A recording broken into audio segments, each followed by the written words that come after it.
One of the very important things to have in your vegan pantry is flour. So we use flour to make pancakes, to make cakes, to make desserts. We use it to make polenta. So, you know, traditionally we've always known flour to just be from wheat.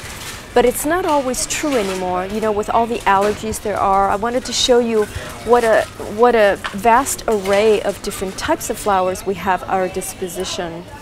Now, I'll start with what you shouldn't use a lot, and that is 00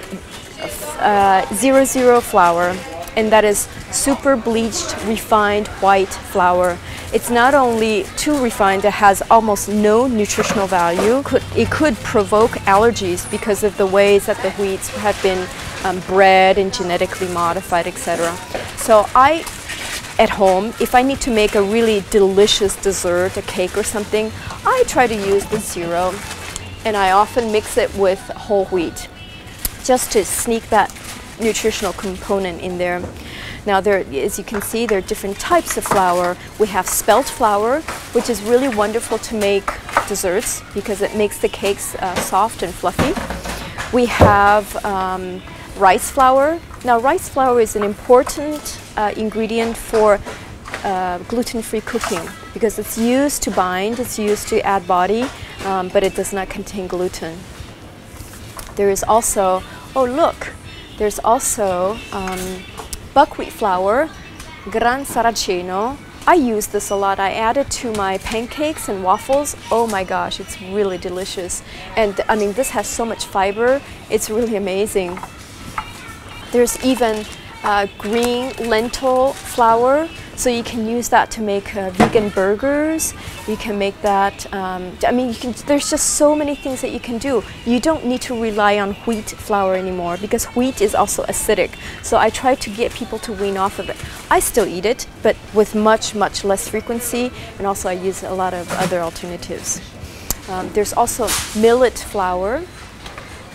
Millet flour is something that really you ought to consider because millet is a very nutritious grain. So if you can put that in whatever other things that you're making that contains flour, you know, like polpette, or you can make it into patties like frittelle, little patties or little burgers.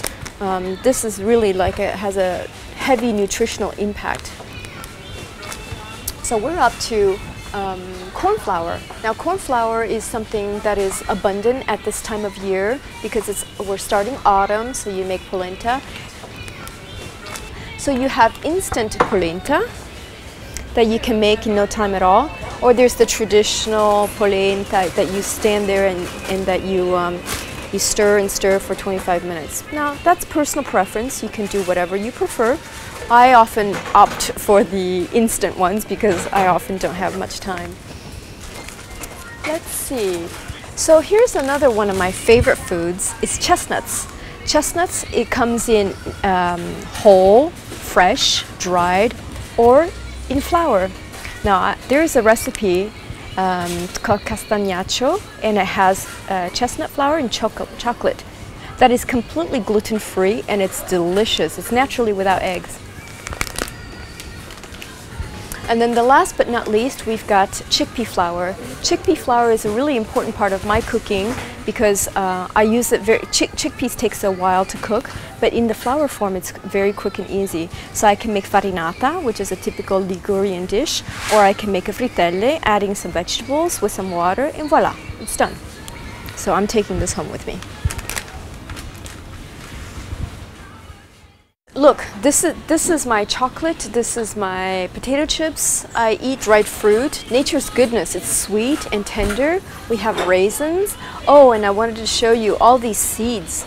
Semi di zucca, they're pumpkin seeds, and they're green. Look at how they're dark green, and they're full of vitamins.